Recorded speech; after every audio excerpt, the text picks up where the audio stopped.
চলে আসলাম পেটাই পরোটার দোকানে।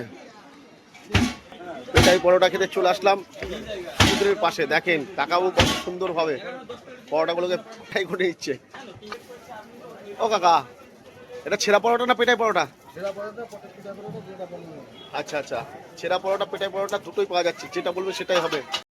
গুড মর্নিং বন্ধুরা, সকাল সকাল চলে আসলাম দীঘার সমুদ্রে। দেখেন কাকিমাকে ঠেলে নিয়ে চলে আসছে। দেখেন দেখেন দেখেন দেখেন দেখেন দেখেন দেখেন আসছে আসছে আসছে। তো দীঘার সমুদ্রে দারুণ জোয়ার বইছে, এখন সকালেই জোয়ার বইছে, এরকম জোয়ার বইছে, এখনো তো দিন বাকি আছে। তো দেখেন খুব সুন্দর লাগছে, দারুণ দারুণ ঠেলে নিয়ে চলে যাচ্ছে কাকিমাকে। খুব খুব আনন্দ করছে, কাকিমা আনন্দ করছে, আমরাও বেশ আনন্দ করছি। এই প্রথমবার আসলাম দীঘার সমুদ্রে, তো বেশ ভালোই মজা হচ্ছে। আর লোকের সমাগমও দেখেন ভালোই, প্রচুর।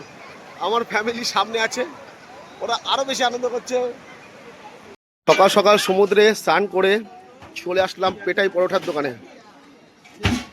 পেটাই পরোটা খেতে চলে আসলাম সমুদ্রের পাশে। দেখেন কাকাবু কত সুন্দরভাবে পরোটাগুলোকে মানে একদম পুরো পেটাই করে দিচ্ছে।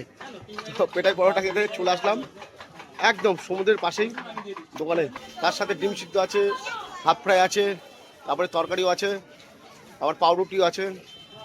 সকালের ব্রেকফাস্ট দেখেন, এখানে হাফ ফ্রাইও রেডি হচ্ছে, ডিম সিদ্ধ রেডি করে নিচ্ছে। কাকা পরোটা কত করে?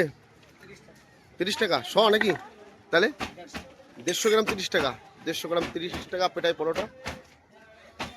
আর ডিম সিদ্ধ 15 টাকা, ডিম সিদ্ধ 15 টাকা।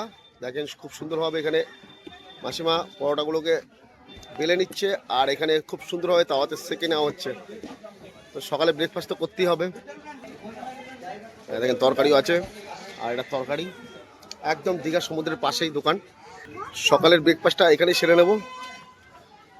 তো দেখেন কত সুন্দরভাবে ম্যাডাম এখন পরোটাগুলোকে বেলে নিচ্ছে, আর এখানে খুব সুন্দরভাবে তাওয়াতে সেঁকে নেওয়া হচ্ছে। নতুন হোটেল রয়েছে অঙ্কিতা এসি হোটেল। আচ্ছা, নতুন এটা অঙ্কিতা হোটেল অ্যান্ড রেস্টুরেন্ট, একদম দীঘার সমুদ্রের থেকে মাত্র হেঁটে আসলে কতক্ষণ? 2 মিনিট। তো দেখেন কত সুন্দরভাবে এখন কাকাবাবু পরোটা সেঁকে নিচ্ছে। তো সকালে ব্রেকফাস্টটা এখানে সেরে নেব ডিম সেদ্ধ দিয়ে আর পরোটা দিয়ে। আর কি চাই। আর এখানটায় চায়ের দোকানে এখানে ভিড় লেগে গেছে। চা খেয়েছো তুমি? চা খেয়েছো? চা খাওয়া গেছে। শুনু কি নেবে? শঙ্কর মানে কি শুনু? আর এখানেও শঙ্কর থেকে শুরু করে অনেক কিছুই আছে দেখতে পাচ্ছি, নানা রকমের জিনিস। কিছু নেবে নাকি? তো বন্ধুরা চলেন, দেখা হচ্ছে আবার আপনাদের সাথে পরের ভিডিওতে। ভালো লাগলে লাইক করবেন।